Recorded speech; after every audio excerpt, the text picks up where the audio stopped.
Welcome to SPE Live and today's show, Innovating Early Production Systems in Oil and Gas, De-risking Field Development. My name is Nikhil Joshi and it is a great pleasure to be your host today. Our lives today are becoming increasingly faster and technology is facilitating it.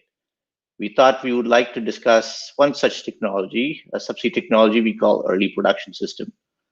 What do we mean by early production system? We'll get to it very shortly. Are you new to SPE Live? Check us out on social media, hashtag SPE Live, or find us on spe.org.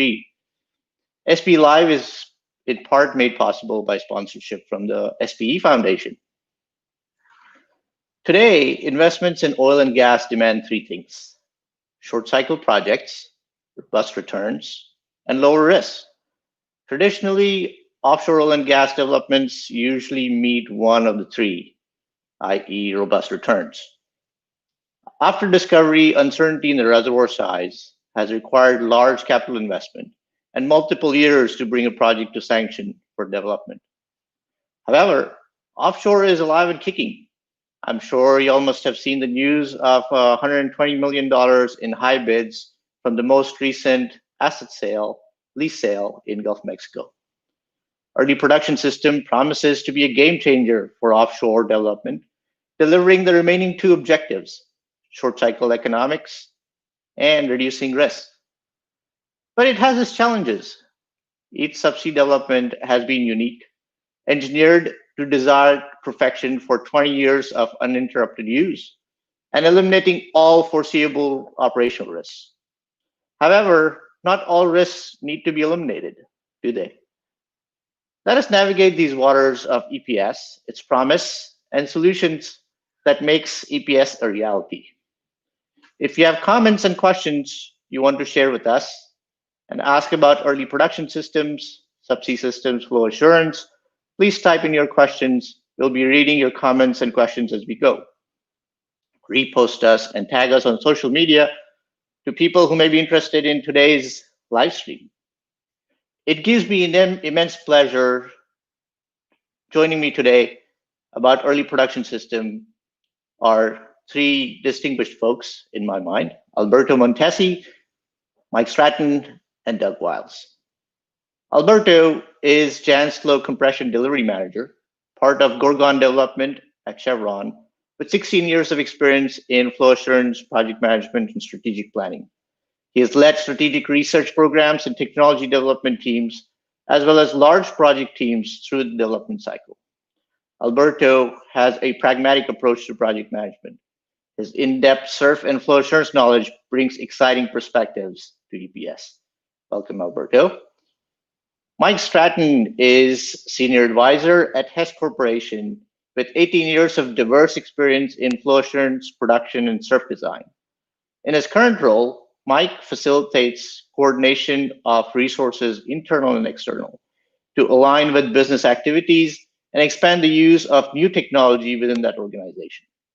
Mike brings a holistic perspective of subsurface challenges and project economics, key enablers for our EPS discussion today. And Doug Wiles is Project Engineering Manager at Technip FMC with 18 years of experience and expertise, especially in long-distance tiebacks. Most recently as Project Engineering Manager for the Hudat field, subsea boosting in Gulf of Mexico. Doug works with customers on standardization and short lead times, critical to EPS success. Mike, Doug, Alberto, welcome to SPE Live. Today, we are talking about early production systems and how they can help de-risk field development. To all the audience joining us today, please send in your comments and questions as we go, and we'll bring them into our conversation. So let's get started with this exciting conversation today. What is an EPS? It's a head scratcher, and there are perspectives I'm sure that each of us have. Let's start with Alberto and followed by Mike and Doug on what your perception of an EPS is.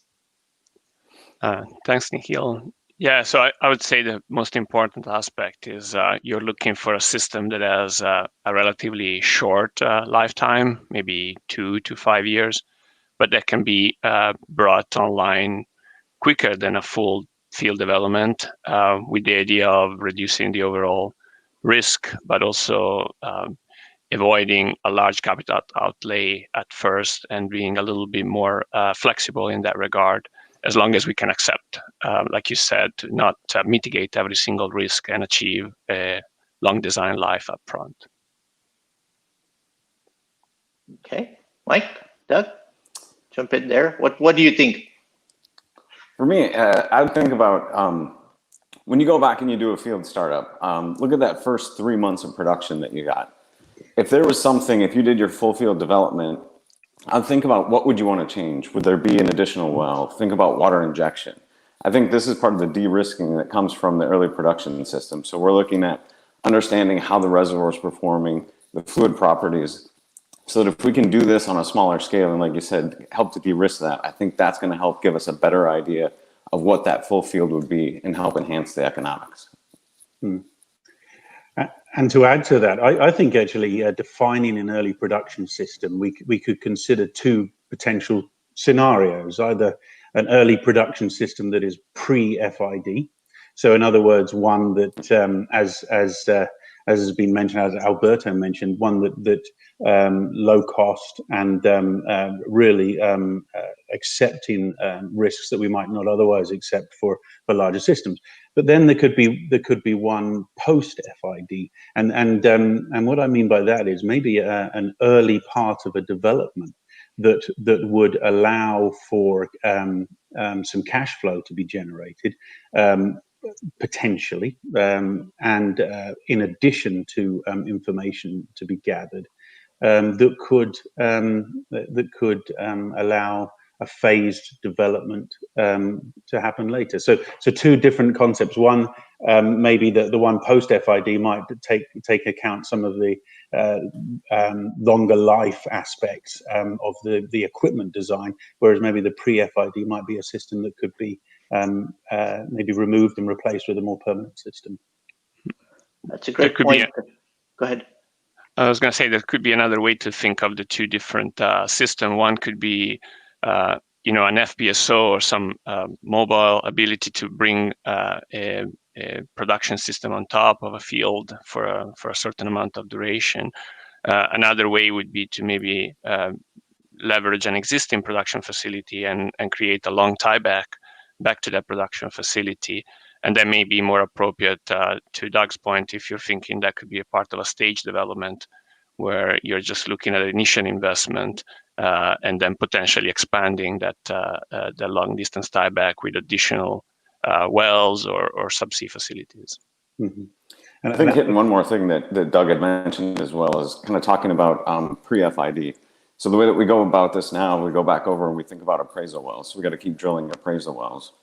So if we drilled a well, found some oil, and went back over and started to produce it and start to understand the reservoir dynamically, could this be an alternate way to think about, doing appraisal wells, kind of getting some dynamic reservoir data, understand oil in place? And I think, again, looking back to de-risk that further field development.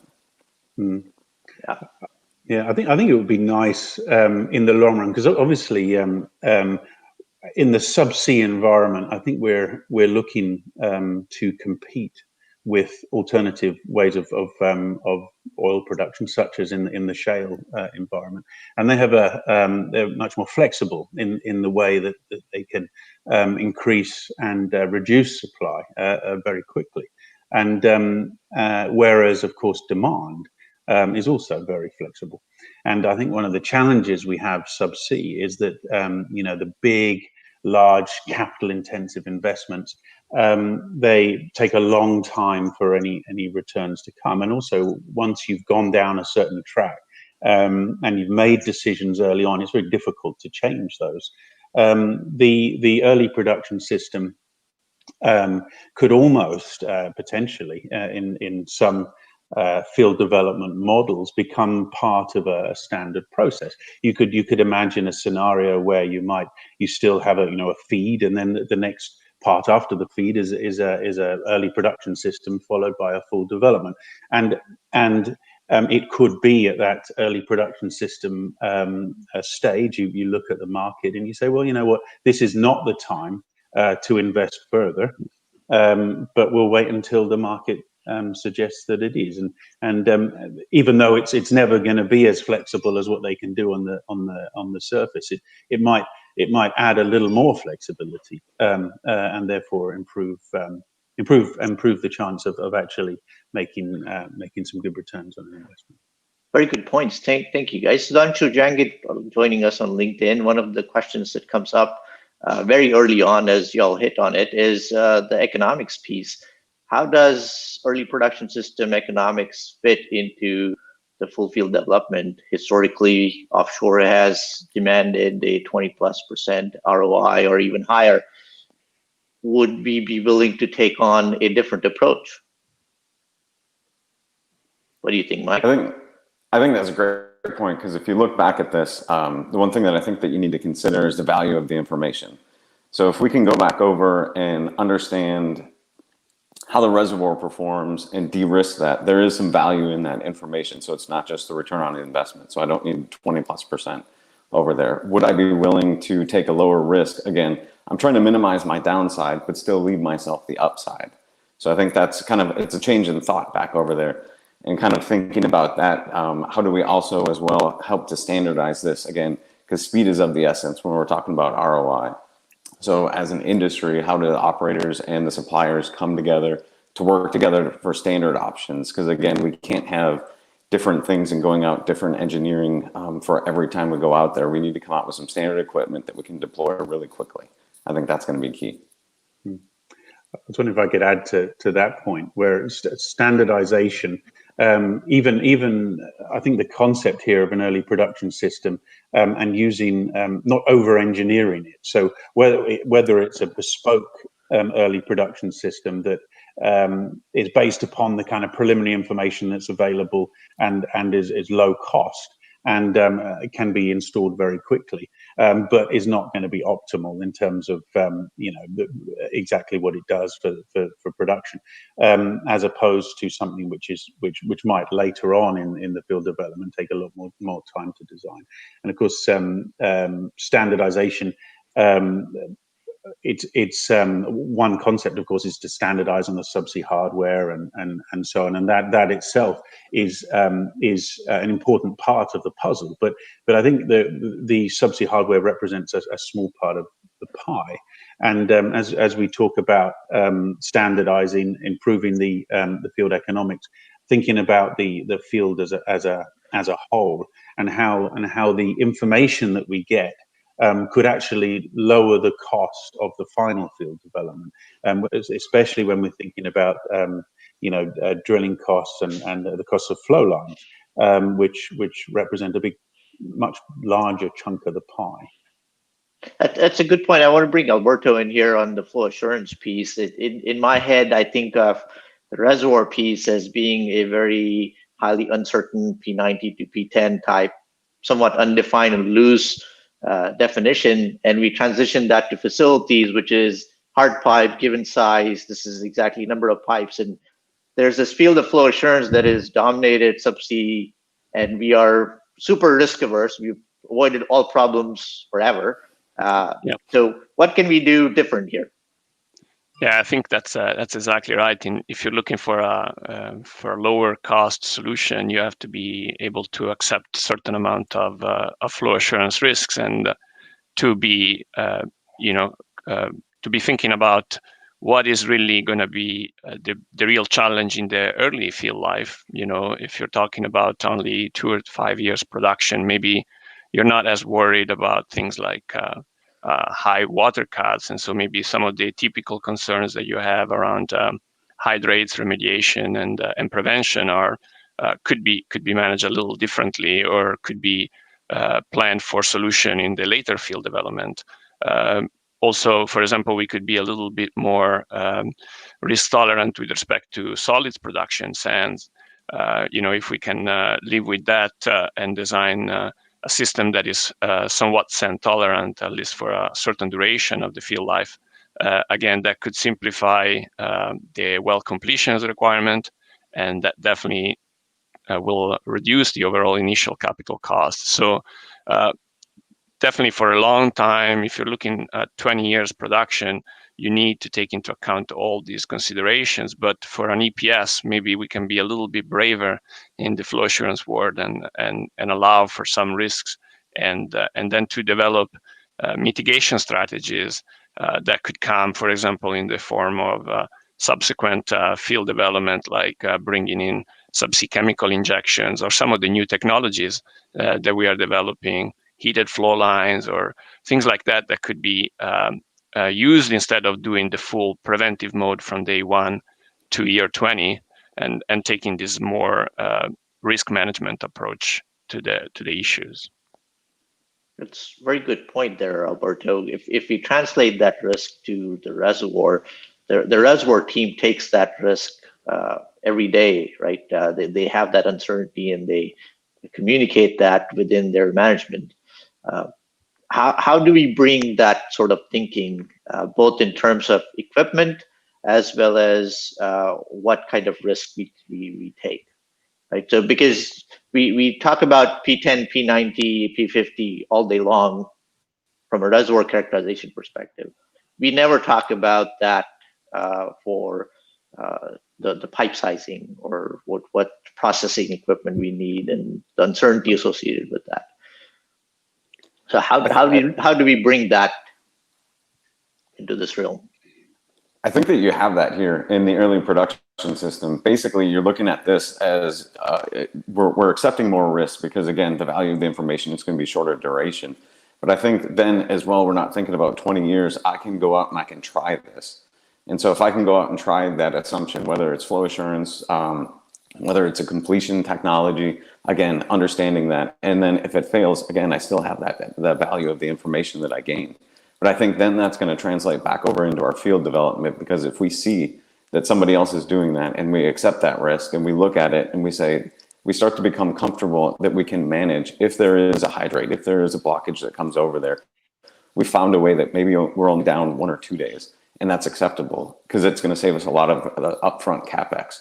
So again, we got to have that holistic life cycle approach to say, how do we put this together as an entire system, taking account everything from the reservoir all the way to the top sides? I think that's crucial, kind of looking at that system holistic lifestyle again. Yeah. I'm wondering if I could add. I think there's a balance between keeping the early production system simple and also using it, as you mentioned, to try things which we might not otherwise or it might be a challenge for larger developments where there's much more capital at risk.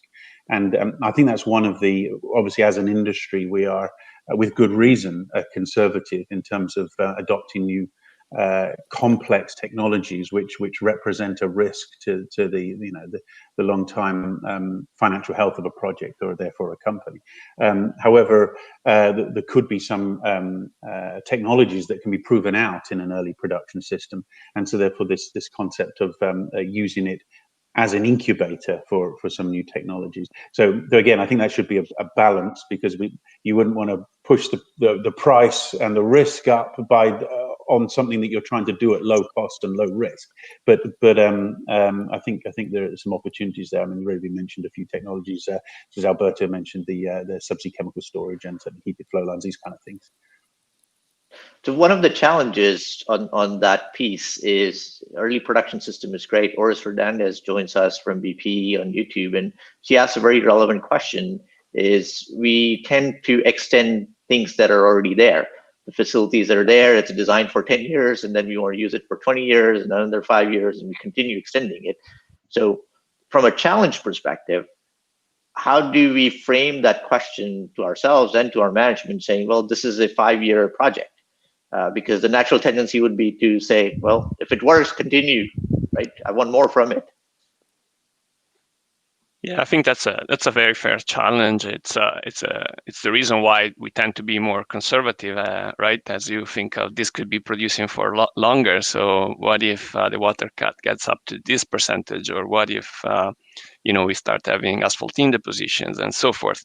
But I think there's maybe two things one is to communicate correctly to management what the intent of the EPS is. But the second part is back to this idea of ability to have some standard solution that can then be added on to or enhanced and improved over time, so that again, maybe you don't abandon the whole field, but with some additional investment, you can make that field more robust to a long-term production. So, coming back to a subsea development and a brownfield scenario and adding subsea chemical distribution, for example, could avoid having to have that investment up front, and instead then be able to bring in, I don't know, a corrosion inhibitor or a hydrate inhibitor that maybe you didn't account for in the early development through an umbilical. You're doing that, coming back to it with these newer technologies. And I think that's a really exciting way to think about not having to get everything right from day one. To Mike's point, listen to what the reservoir is going to tell you, understand better the fluid chemistry, and then adapt your solution over time. So maybe the field ends up living 20 years, but it may look a little different at the end of the 20 years that it looked as an EPS. Also want to throw one thing in there that, thinking about the data and the information that you have over there, again, we're coming back to our assumptions. And if we want to extend field life, what we usually have to do is we have to go back to our models, and we use very conservative assumptions. So I think there's a way that we can get out of this by looking at that and putting a little bit of forethought and saying, instead of just going with our standard pressure temperature sensors, maybe we put some other new technology in that's going to help us understand what the fatigue is left in the riser, looking at other solutions that are over there to understand how much corrosion that we've got. Again, I think you're seeing the data here and kind of building on what Alberto mentioned over there, talking about building us some flexibility that we can add later on. So we don't have to have all the solutions, but we leave some slots open so that we have the freedom to kind of do and kind of adapt to what the reservoir is telling us. Some very good points there, Mike. Brian Archero from Murphy also joins us on YouTube and asks a good relevant question here. Is one of the big challenges for EPS is the flow line systems, whatever is installed subsea. And we talk about extending life and things like that.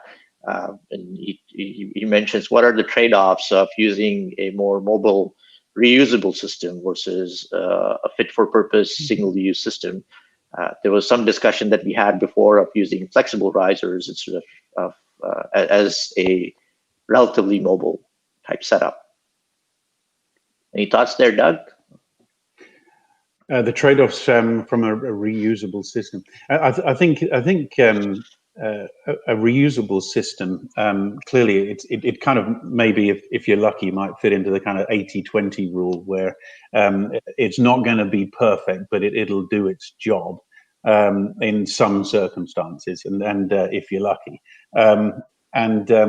Well, there'll certainly be some thoughts in terms of reusable FPSOs, for example, where modular designs are being considered, much as they are on the surface. I know on the surface, and again in the shale business, bringing in modular units which can do a reasonable job for the short time period that a particular well pad is going to be in operation, and it's possible to extend that logic to maybe an FPSO, which is could even be shared within the industry and leased or rented, and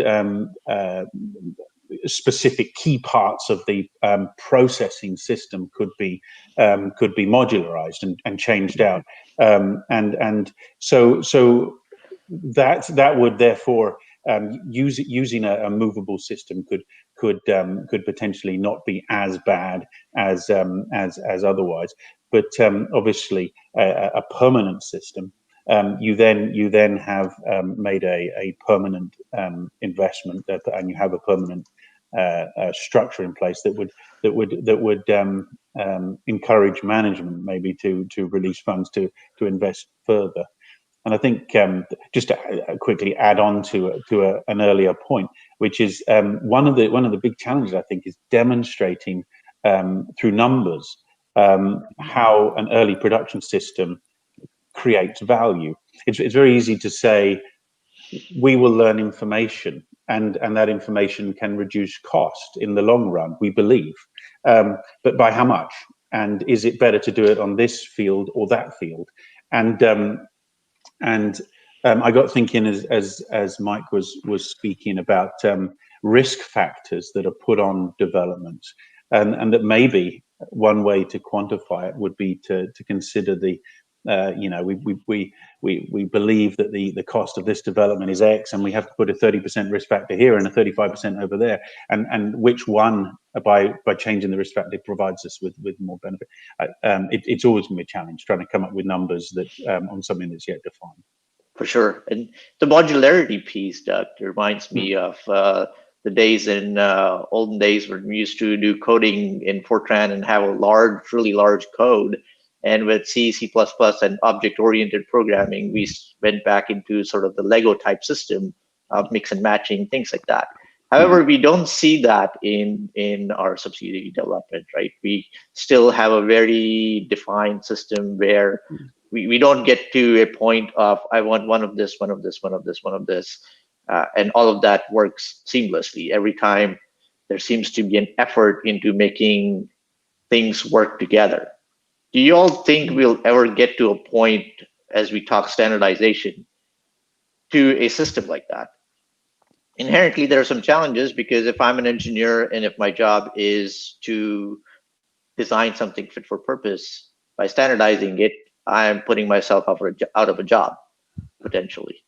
So there's a conflict there of desired standardization, which make things efficient, but that impacts our manpower too.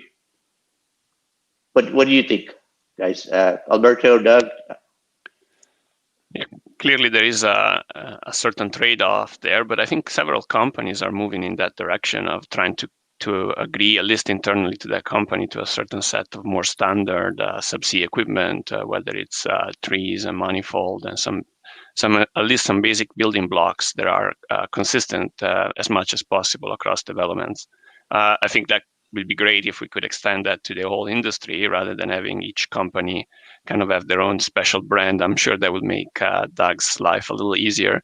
But also, it's not just the subsea equipment. You know, we were talking about how you would do it with the flow line, and again, if you had this mobile FPSO type setup, okay, could we just have a certain set of relatively simple, flexible flow lines where maybe you're not as worried about the full fatigue life, and you're not spending years of doing this type of calculation, and there's a set of relatively standard options there with even somewhat standard sizes that are much more readily available and don't require, you know, a couple of years in engineering and then manufacturing, that you could bring over. And again, you can see, okay, connecting a standard tree to a simple, flexible to a modular processing unit on the top sides, and now you're completely changed the timeline and possibly also the capex of this development, and then you're not relying as much on a significant production rate. You can take a little bit more risks on certain subsurface prospects that may not have the same robustness. So I think that's not unrealistic. It just takes a little bit of adopting some of that factory mindset, that Doug was talking about, existing in the unconventional versus the artisanal, fit for purpose, everything exactly the way we want it, that we're used to in subsea. Yeah, maybe I can add, because working quite closely with standardization, we're very much the factory mindset is something which we're very much targeting, and I think it would be wrong to say that the solution is one size fits all. That's certainly not the concept, but maybe a core set of components that tend to be less variable, with again, back to this kind of modular or add-on concept, where it's easy to configure specific I'm talking from a subsea hardware standpoint, specific items. For example, on a tree, making it very easy to say, well, I want a tree that's standard, but this one I want a flow meter on, but that one I don't. And therefore, instead of redesigning anything on it, it's just, well, we'll plug one in right there. That's where it fits. If you don't want it, then there's a gap. But that's the standard design. And I think to your comment, Nikhil, on engineering and the satisfaction they get from it, I genuinely believe that the biggest engineering challenge is simplifying things. Making something simple is much harder than making something very, very complicated, because you can throw everything at it. And but it's doing more with less, and I think that's the engineering challenge of our time. That's a very excellent point. And standardization is not something new that we're talking right now. It's being talked about for multiple years or a couple of decades. Would love to hear from the audience on thoughts about having JIP or some format to bring the industry together on this. So would love to hear that. Also, feedback from Stephen Brown on YouTube. The question comes back is, would you consider a single well tieback as a early production system to collect dynamic data? Would that be sufficient for further investments? Mike, what do you think? I think it's definitely something that we could consider over there, because looking back at that, if you can get that one well tied back and understand, kind of looking at that, I think that falls back in there because we can understand how much oil in place, look at the dynamics of how much connected oil in the reservoir. Again, it's helping us make a better decision to offset maybe potentially not having to do as many appraisal wells. So if we have another one, we're going to have a better idea of how much is there compartmentalization in the reservoir, and look at things like that. So then we can have a better understanding for the next placement if we do need that appraisal well. So it's not as much of a shot in the dark. Right. So that brings up a good point, Mike, of what's the duration of the EPS, right? Would you say, I guess, first 3 to 6 months to collect data, but then continue on till it pays off? And what's the acceptability of a ROI for an EPS? Would we say break even is good enough, or do we want a 10% or 15% to be attractive for the investment? I guess Mike can take that, and maybe Alberto, if you can support that, please. Yeah, I think definitely it comes back to the reservoir characteristics. So you need to think about that. Typically, just kind of as a general, just kind of talking point, maybe 3 to 6 months, definitely, I think you'd be able to understand how that reservoir looks like. And I think anything after that, I think now that's the cream on the crop over there. So I think you've then gotten the value of the information. So again, I think we have to, as an industry, understand this is, again, trying to protect our downside. So if we come out and just break even, again, I think that's what we need to look for. So it kind of changing our mindset, because it makes us do a better decision for the next. So we can make a decision there and say, maybe we don't want to drill any more wells, or maybe this is fine and it still keeps producing 5,000-10,000 barrels per day, and we just leave it at that. That's a good solution. And then kind of just be opportunistic after that. Yeah, I think that makes a lot of sense, right? You would start off and get your reservoir information, your value information in the first 6 months or so, and then you could do two different things, right? In one way, if the information is really positive and it looks like you have a really great reservoir, now you can start a full field development, with a lot more confidence on the outcome and having de-risked the subsurface significantly. If the outcome is not as great and the reservoir engineer wasn't right, which, as you know, never happens, then maybe you just look to keep producing until you break even, and then just you're still much better off than if you didn't have any opportunity to learn that information, or even worse, that maybe you made a significant investment for a field that then doesn't produce to the expectation. So if you look at it that way, maybe even a break even could be sufficient and cover your downside.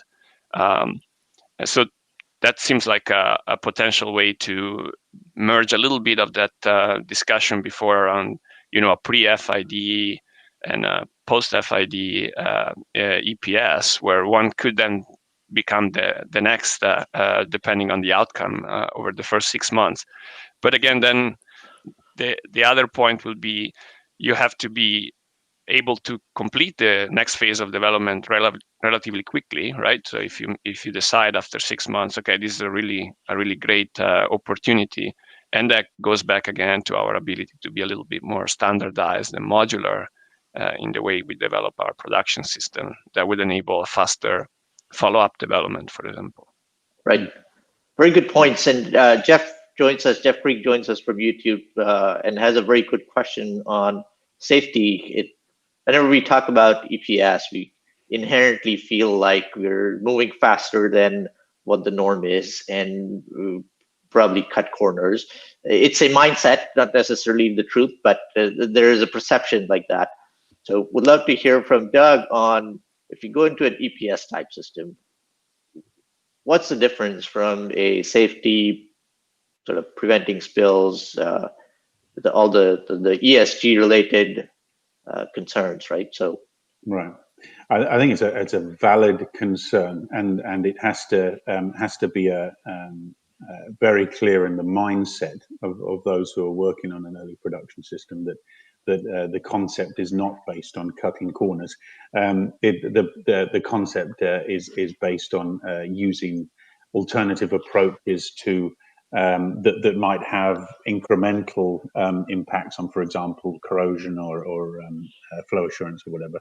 There should be no compromise on safety, and that again we've mentioned standardization. So the standard products will have gone through all of the extensive analysis that's required in order to make an investment in a production facility. And when I say production, I mean a facility that's manufacturing hardware. We're certainly not going to invest in a facility that's not making a system that can be sold for many applications, and therefore the safety. If an item is not considered safe, it's not going to sell, and that's not the reason to do it. The reason to do safety is because it's a mindset. We all are doing this for the companies we work for to ensure that nobody gets hurt. But I think that's a very important point, and very important that it's emphasised right from the start that this is not an attempt to cut the corners, but to add value. Given the perception that the oil and gas industry generates, that's the last thing that anybody working in this industry wants, intentionally or unintentionally. Right? So, very good point there. Also, thoughts about using. We talked about early production systems, but primarily focused on production of hydrocarbons. As we go deep water, the compressibility of fluids is low. The compressibility of rock is low. So recovery from a lot of the reservoirs that are found after significant expense of exploration is in single digits, maybe low teens from a recovery standpoint. So there's inherent need in a lot of those reservoirs to inject water or provide some sort of energy.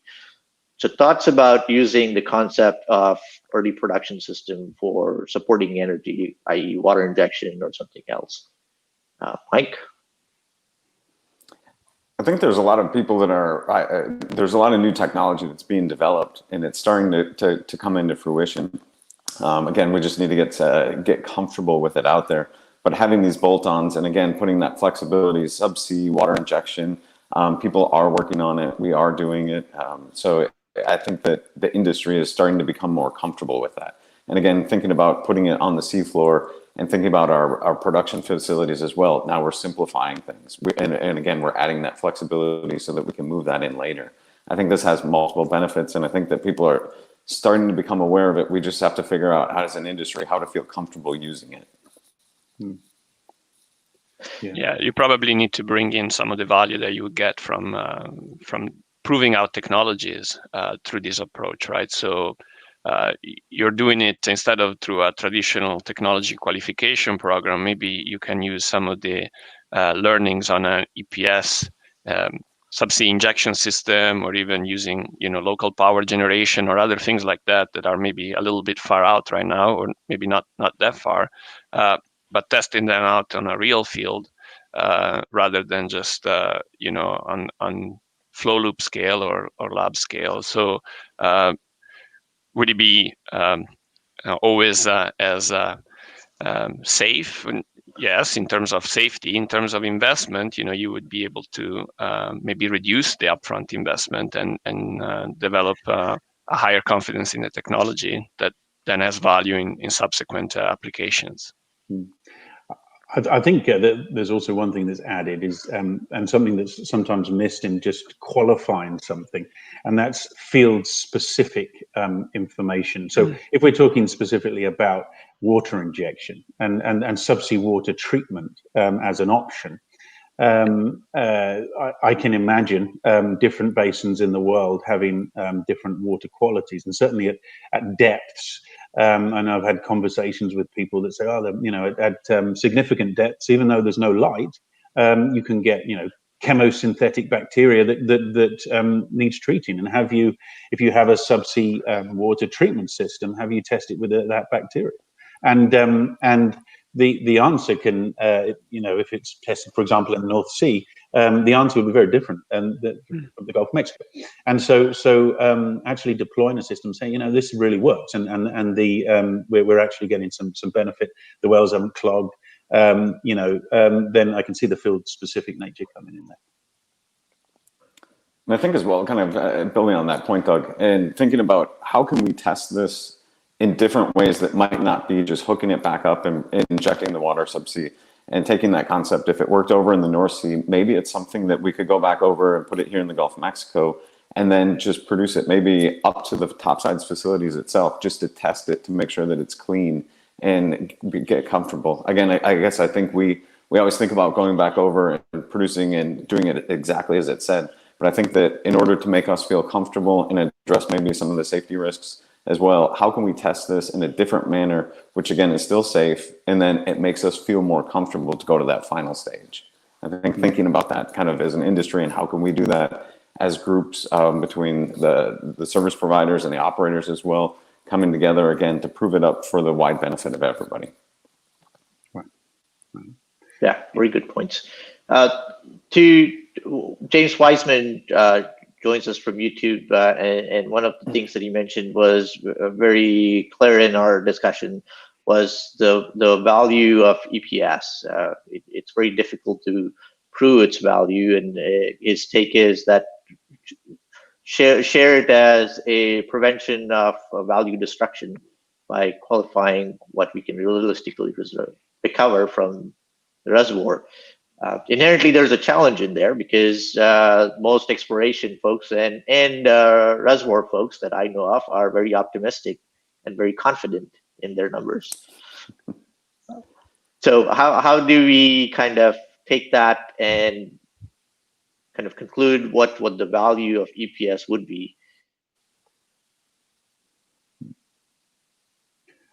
I could maybe add that I think it's a good point that it's very hard, and the understanding or quantifying the value of doing something, I think, is one of the reasons why this conversation in my mind demonstrates that an early production system has to have, or potentially could have, several goals. And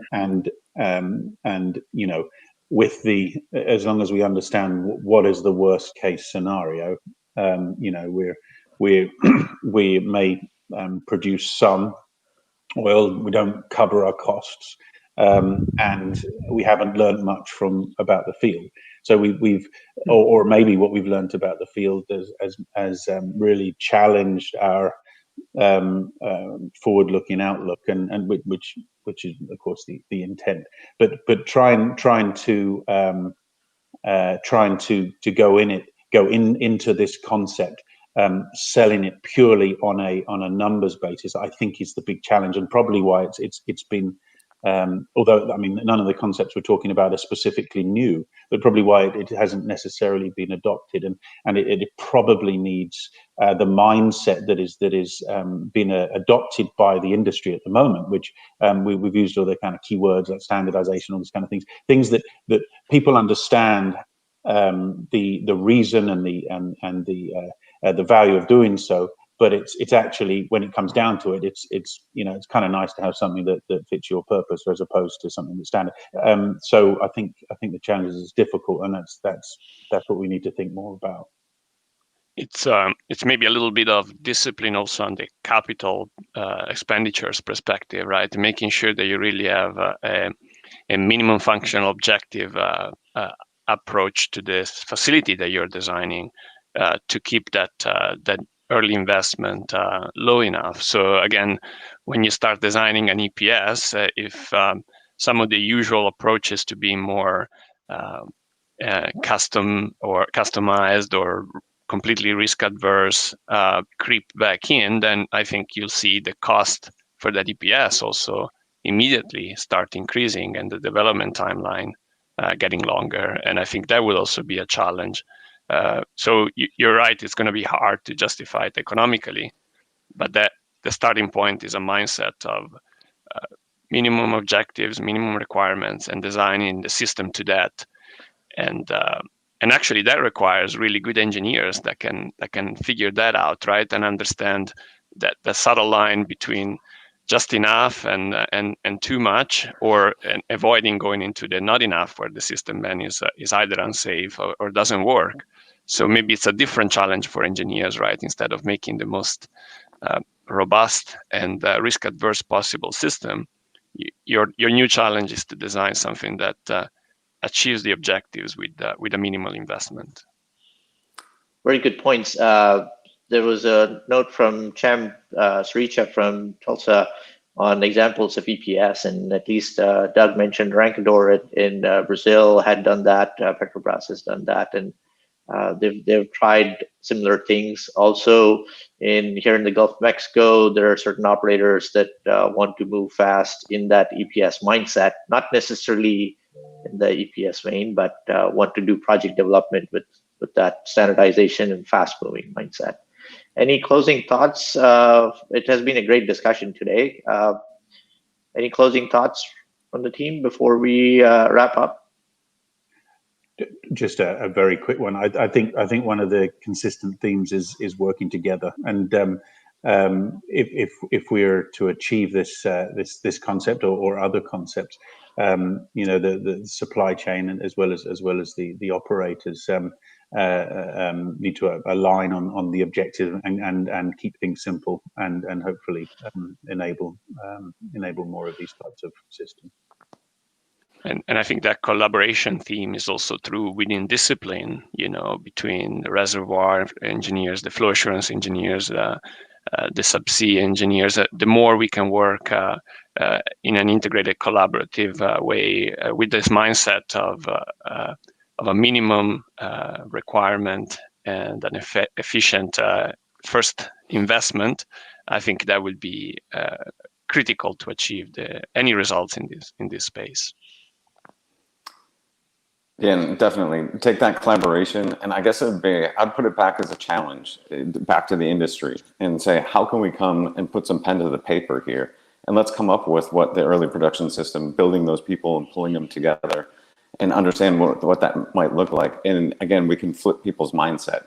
If we can come up with a $50-100 million early production system concept, what would you rather do? A $50 million bet on an early production system, or go out and spend another $200-300 million on another appraisal well? So again, just kind of open that up, and let's put some pen to paper and then challenge that. Get that concept and that thinking a little bit different.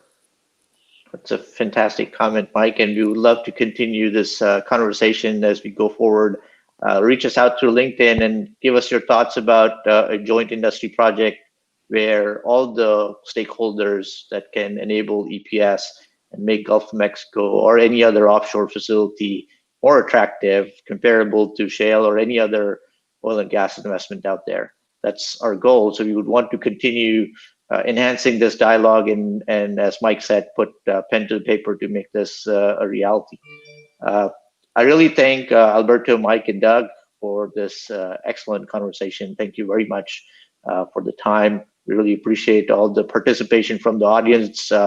Great questions from you guys, and we would want to continue this dialogue. We also want to thank SPE Foundation. This SPE Live discussion has been made possible by the sponsorship of the SPE Foundation. And more of these SPE Lives will be coming out, so please check us out on our SPE Live schedules. Thank you very much, and we close with that, and hopefully we'll continue this conversation on EPS. Thank you. Thank you. Thank you.